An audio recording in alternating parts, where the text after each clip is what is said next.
We have a lot to talk about today. On the one hand, Zenless Zone Zero has hit a milestone, Wuthering Waves has hit a milestone, and Neverness to Everness, a brand new upcoming gacha game from the developers of Tower of Fantasy, just revealed not only a cinematic trailer, but also a full gameplay trailer. Before we jump into this, I do want to just briefly touch on Neverness to Everness first. I have my impressions, my reaction to the gameplay trailer up if you're interested, but more than that, I wanted to note, as you can no doubt see, the official Neverness to Everness YouTube channel confirmed, not only do they appreciate the insightful feedback from creators like myself, but they are going to be working with me specifically, Stix, along with other content creators to attempt to build an ongoing dialogue that will make the game better. It is rare that a developer openly admits to seeking outside constructive feedback and then taking this feedback and theoretically implementing it in the game to make the game better. I think this is a great direction to take it. I am more than happy to be working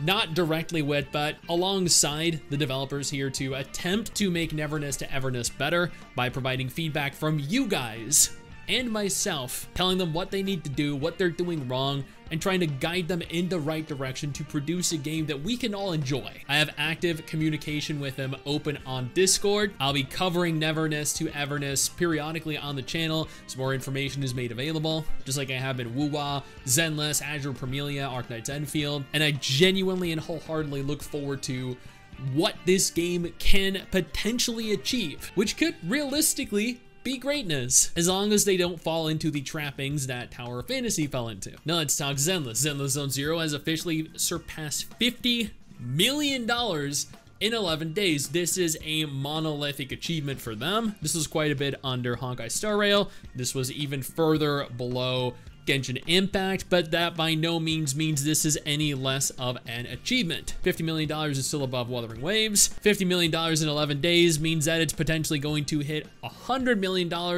over the course of its first month. This is a cross-platform game, which means that revenue here is split between 3 major platforms: mobile, PC, and PlayStation.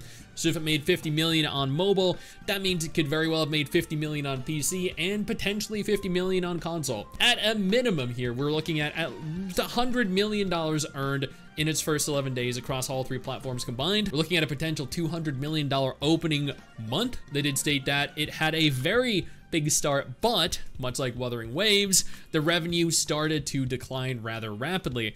This is a graph from App Magic. It seems like Chinese players and Japanese players are responsible for the bulk of the revenue. China, 47% of player spending. Japan, 27% of spending. That makes up 74% of total spending, which means global players really didn't spend much at all. Global players, for whatever reason, didn't seem to care. You can see revenue for the game has dipped down at a steady rate at its lowest, which was about 2 days ago.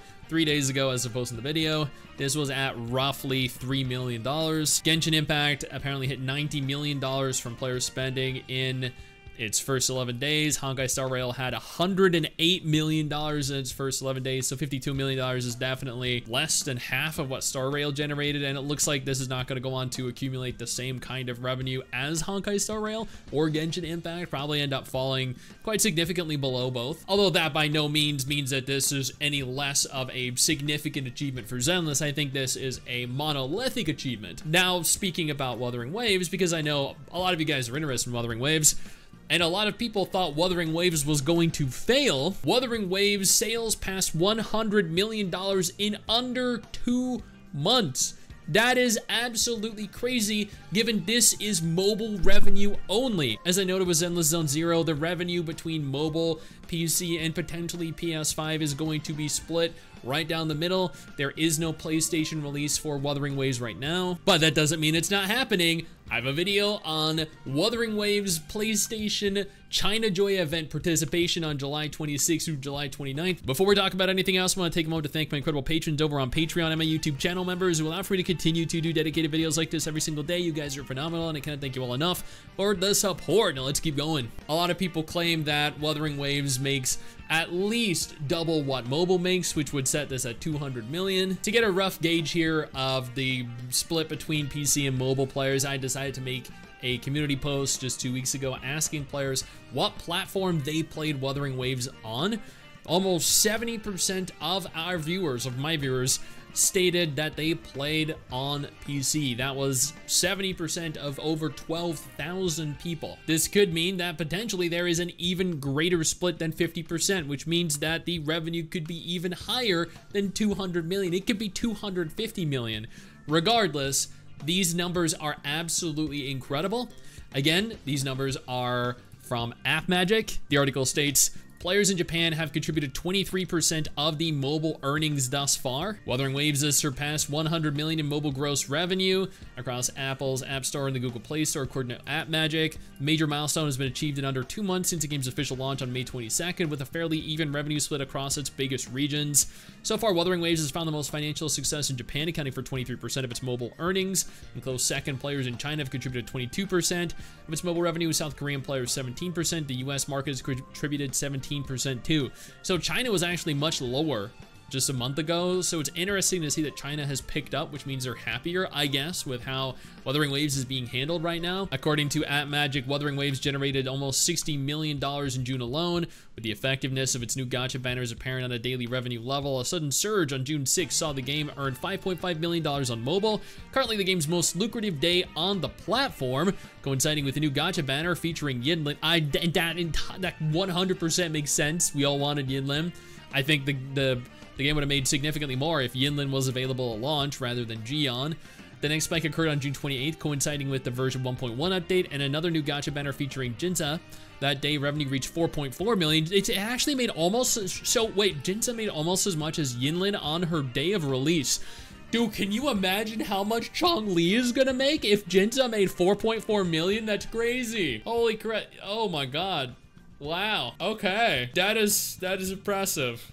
Yeah, I'm gonna go out on a limb here and expect Chong-Li is gonna be like all the way up here, absolutely breaking the graph. Although it seems as though Yinlin's banner continued to remain fairly stable and consistent until this period here. Jinza's banner also remained fairly stable and consistent until this period, where it had a less of a drop, but then we're in this kind of like lull, empty period where there isn't really much, I guess, necessity to spend money right now. So it makes complete sense as to why the revenue is down. Nevertheless, Wuthering Waves has achieved more than all the haters ever expected it to.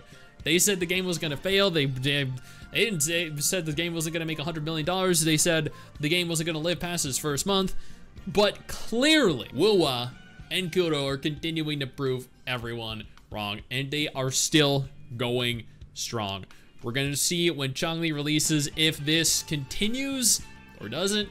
Either way, I'm happy that I get to at least work semi alongside Neverness to Everness. I'm glad that I'm a part of the Zenless community and it's doing so well, and then I'm a part of the Wuthering Waves community and that Wuthering Waves is doing as well as it's doing. I love when games do well, and I even more than that, I love when games do well when people hate on them, expecting them to do poorly, and they prove all the haters wrong. Now, if none of this is of any interest to you though, absolutely no problem. I got you covered with 2 different videos on screen right now that might be more up your alley.